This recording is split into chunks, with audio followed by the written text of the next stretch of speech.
how does it look in different parts of the state? Like how does capital distributing, I guess, if anything, maybe play a part in different parts of the state, or how does just grocery wholesale look in different parts of the state?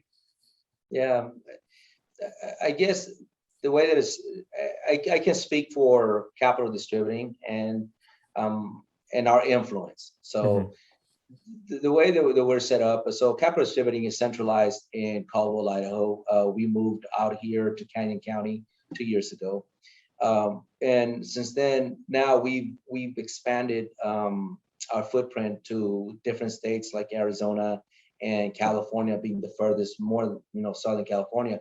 But our influence been in many ways of the way that because of our relationship with the retail side of Jackson's and Extra Mile, is that we're able to assist and help in many portions of this, not only the state of Idaho, but other state and remote areas, on how do you as a retail location can be a better servicer to your customer.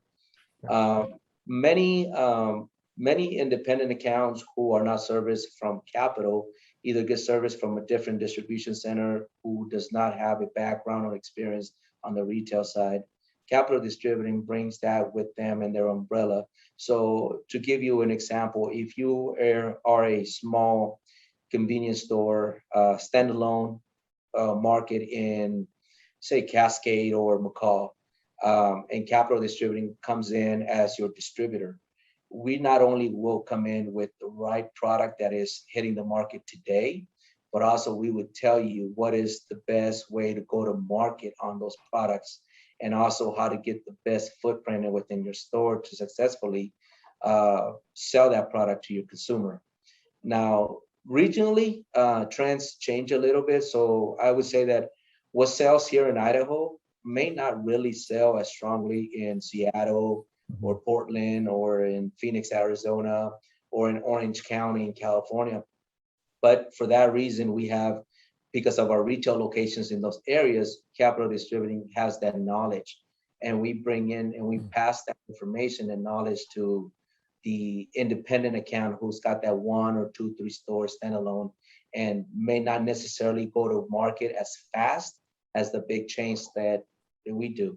So I think the influence is there. What we bring to the table is huge from a market analysis and an opportunity for growth if you're an independent account. If you're a chain account, I think